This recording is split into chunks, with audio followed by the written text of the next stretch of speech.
Ada 3 hal yang tidak tahan dari hati seorang perempuan. Catat laki-laki. Ini buat nasihat pernikahan sekaligus ya. Ada 3 hal yang tidak tahan dari seorang perempuan. Jadi perempuan itu tidak akan tahan dengan 3 hal. 1, air mata. 2, cemburu. 3, sikap ingin tahu itu. Gitu. 1 apa tadi? Air mata. 2, cemburu. 3, sikap ingin tahu. Teman-teman belajar ya, agar nanti rumah tangga kita tidak layangan putus ya. Jadi belajar memahami satu sama lain. Teman-teman sayang, kita semua pernah punya masa lalu, betul? Kita pernah tenggelam dalam kesalahan, betul? Ingat ya, orang yang baik itu bukan orang yang tidak punya salah. Tapi orang yang baik itu orang yang segera memperbaiki kesalahan yang pernah dia lakukan. Maka sering Ahilman sampaikan ini, Allah itu lebih mencintai orang yang banyak dosa kemudian dia bertaubat daripada orang yang soleh sedangkan dia merasa tidak punya salah dalam hidupnya.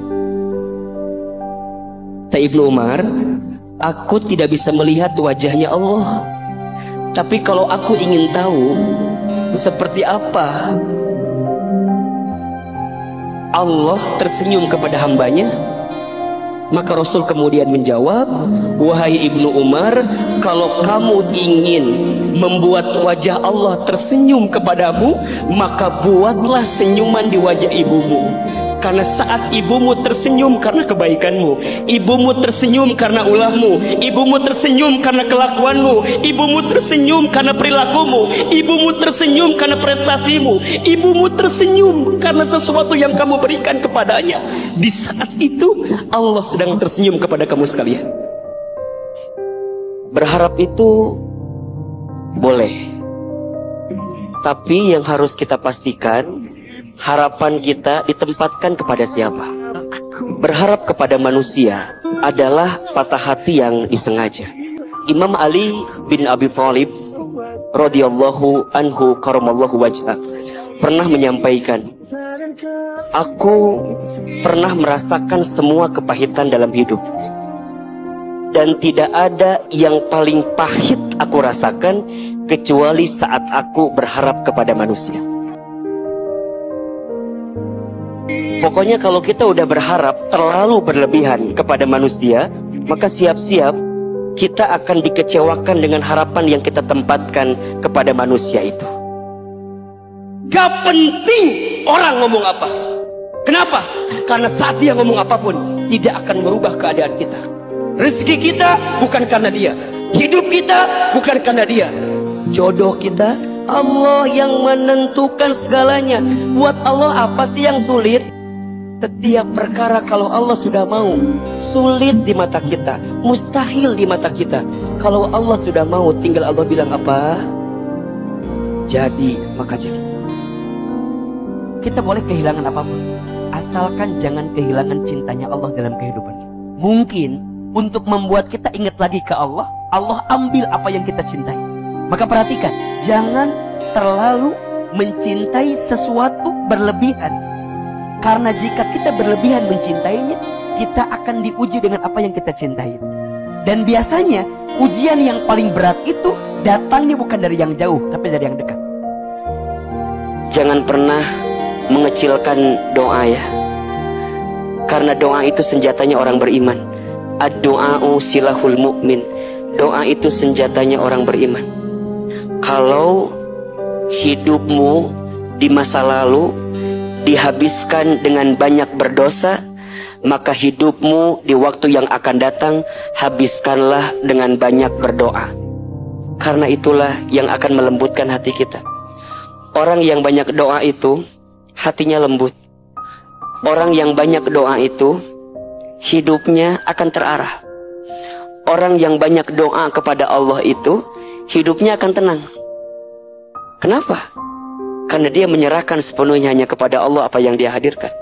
Hasbunallah wa ni'mal wakil, ni'mal maula wa ni'man nasir. Ustaz, tapi kan dicibir gak enak, dihina gak enak. kemudian banyak diomongin sama orang gak enak.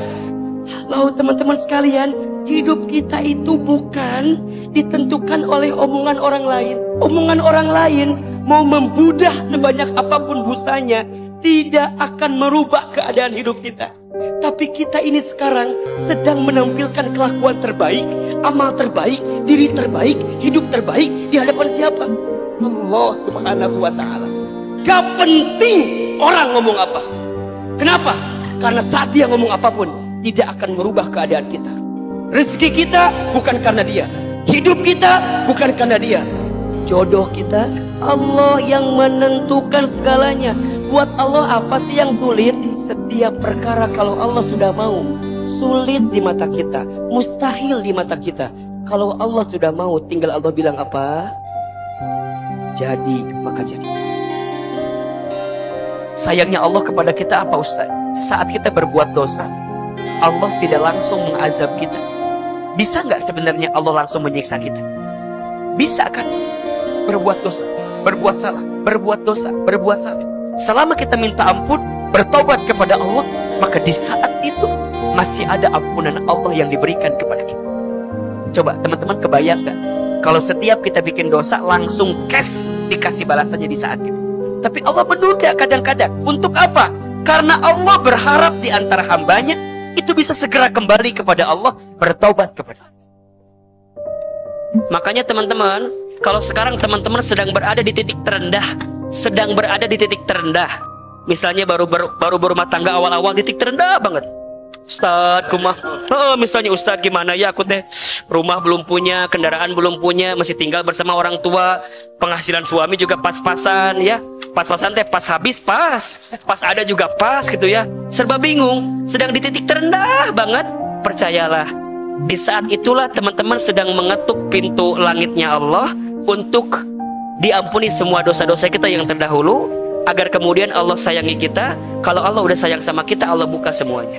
Dan Ahilman pernah merasakan itu, pernah merasakan di titik terendah, serendah-rendahnya, sampai kita paham bukti cinta Allah dengan kerendahan yang sedang kita alami. Maka don't be sad, tahzan, jangan sedih, innallaha ma'ana, sesungguhnya Allah bersama kita. Karena begini aja rumusnya, ini rumus nggak tahu kenapa ya, Ahilman merasakan begini. Para suami atau calon suami, Anda jangan pelit sama istri Anda, beneran.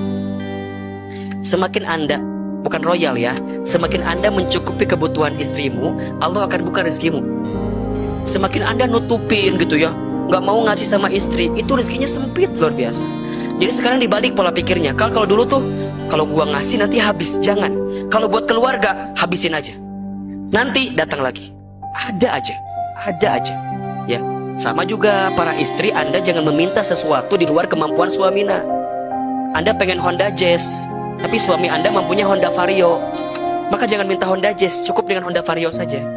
Karena barangkali itu kebaikan dalam kehidupan kita. Begitu ya, insya Allah.